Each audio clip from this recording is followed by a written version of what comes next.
Philadelphie, 1975, en pleine misère économique et surtout sociale. Rocky Balboa, un jeune boxeur sans avenir, qu'on appelle souvent la cloche, le clodo en quelques mots, travaille en sous-main pour une sorte de voyou, Tony Gazzo, joué par Joe Spinell, acteur très connu chez William Lustig et très proche ami de Steven Spielberg. How come you didn't break this guy's thumb like I told you? How do you know I didn't break it? You don't think I hear things? Did I give you a job this morning or I didn't?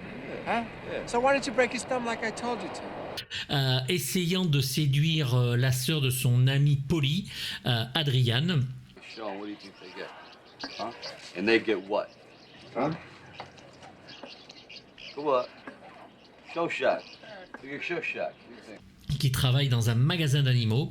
Rocky va se retrouver devant une proposition qu'il ne peut refuser: combattre sur le ring le champion du monde en titre poids lourd, Apollo Creed. Would you be interested in fighting Apollo Creed for the World Heavyweight Championship?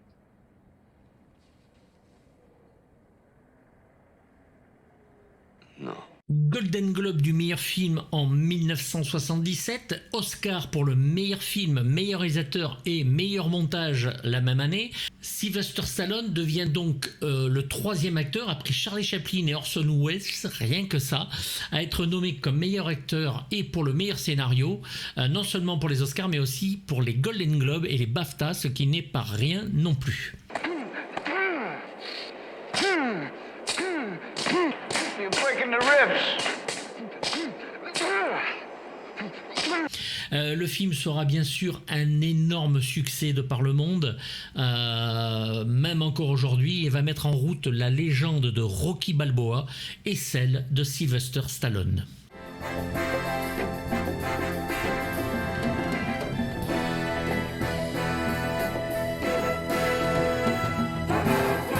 Le film, qui est désormais un classique en tant que tel, mais aussi en tant que saga, réalisé pour seulement 1,075 million $, va en remporter 117 sur le territoire américain et 225 au niveau mondial. Autant dire que c'est une opération très juteuse. En France, il trouva moyennement son public avec un peu plus de 600 000 spectateurs, mais il aura vraiment un succès en vidéo.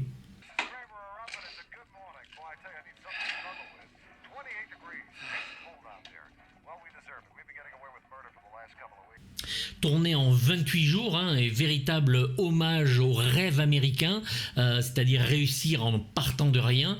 Le film a été aussi inspiré du combat entre Mohamed Ali et Chuck Wepner, où un inconnu avait réussi le tour de force de tenir tête à Ali pendant 15 rounds.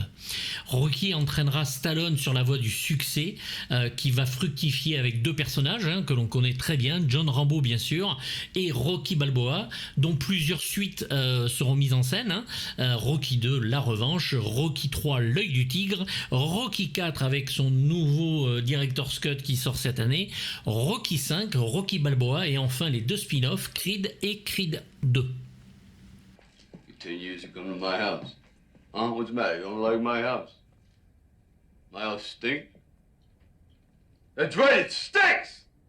John J. Avildsen, réalisateur de ce premier film, reviendra sur le 5, un des moins appréciés et pour cause, mais réussira une autre franchise sur le même thème, assez étonnamment. Ce sont les Karate Kid, avec Ralph Macchio et Noriyuki Pat Morita dans le rôle de Monsieur Miyagi, dont 4 films sont réalisés par ses soins, avec toujours Bill Conti d'ailleurs à la musique, avec ses fameuses flûtes de Pan, puis un remake avec Jackie Chan et le fils de Will Smith. Et pour finir, une très très bonne série qui vient d'être reprise chez Netflix, qui va reprendre la suite des 3 premiers films avec Ralph Macchio, peut-être même le 4e. On envisage une surprise au casting dans les prochaines saisons. Avec tous, et quand je dis tous, je dis bien tous les acteurs des 3 premiers épisodes qui reviennent et qui donnent un hommage du meilleur effet à cette trilogie, Cobra Kai.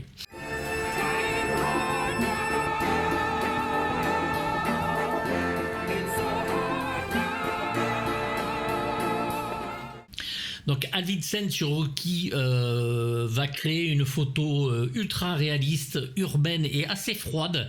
On dirait presque un documentaire sur l'époque.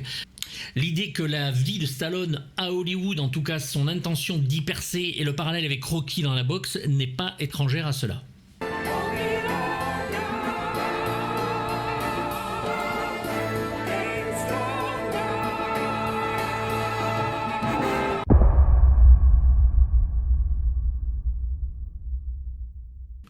Alors comme membre actif, technique bien sûr, mais que l'on pourrait considérer comme un autre acteur de ce film, il y a la musique de Bill Conti, compositeur de tous les films Rocky excepté le 4 qui est composé par Vince Nicola, va rencontrer le succès avec ce premier Rocky. Il va composer des thèmes au piano très très efficaces, c'est des thèmes d'entraînement et de combat qui sont connus universellement. Il va diriger l'orchestre des Oscars pour les cérémonies régulièrement. Il va écrire et enregistrer le score pour la somme de $25 000, tout compris, enregistrement y compris, et la musique fut enregistrée en à peu près 3 heures. La chanson Gonna Fly Now est juste un énorme succès dès que la bande originale va sortir et explosera le box-office des ventes. Pour les fans de musique de film d'ailleurs, je ne saurais trop vous conseiller l'excellent livre de Bruno Communal, Petites histoires des grandes musiques de films, que vous pouvez trouver chez Amazon, dans la description en bas par exemple. Ce n'est pas un lien affilié, vous pouvez vous lâcher. Reprenant les meilleures musiques de films depuis leur création et se lisant comme un thriller, je le dis bien, comme un thriller, entendez par là que l'on ne se détache pas de cette lecture. Ce livre est indispensable à tous ceux qui aiment la musique de film. Lâchez-vous. He's taunting him. The champ was taunting Rocky to come out and more. Another left.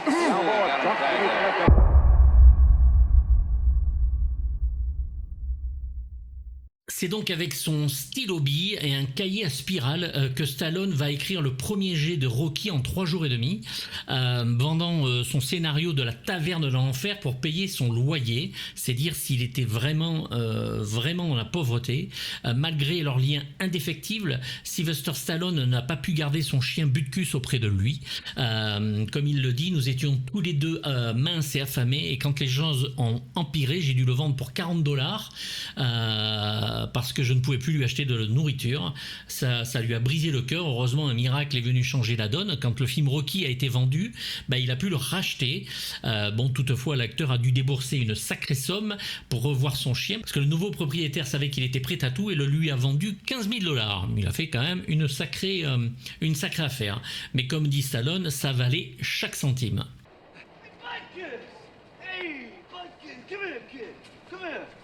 To keep you company when you run. Les deux producteurs qui vont aider Stallone à financer le film, Irving Winkler et Robert Chartoff, qui vont rester sur la saga tout du long, savaient qu'il était prêt et vont l'aider pour engager des acteurs émérites pour leur film. Plusieurs noms sont employés d'abord pour le rôle de Rocky, parce que Stallone n'était pas prévu à l'origine à jouer ce rôle. Ils ont contacté Robert Redford, ils ont contacté Burt Reynolds, ils ont contacté James Caan, ils ont même contacté le jeune Ryan O'Neal, mais Stallone est contre, et après quelques hésitations, notre cher Sylvester va réussir à les convaincre et endosser le rôle.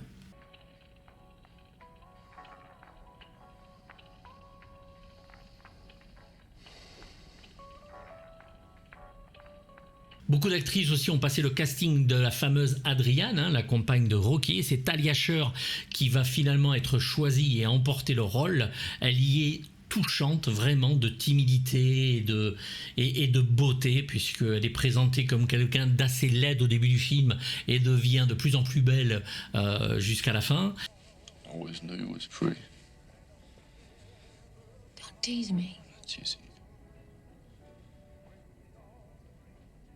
Dans le rôle de l'entraîneur de Rocky, Mickey, nous allons retrouver Burgess Meredith. Alors, il faut savoir que c'est un acteur que l'on a vu dans énormément de rôles et qui était connu à la télévision pour jouer le pingouin dans la série Batman de 1966. I said, how you feeling? What are you, a doctor or something? What, you got problems today? Never mind my problem. What's your problem? My problem is I've been talking to your man Mike. I want to know how come I've been put out of my lot.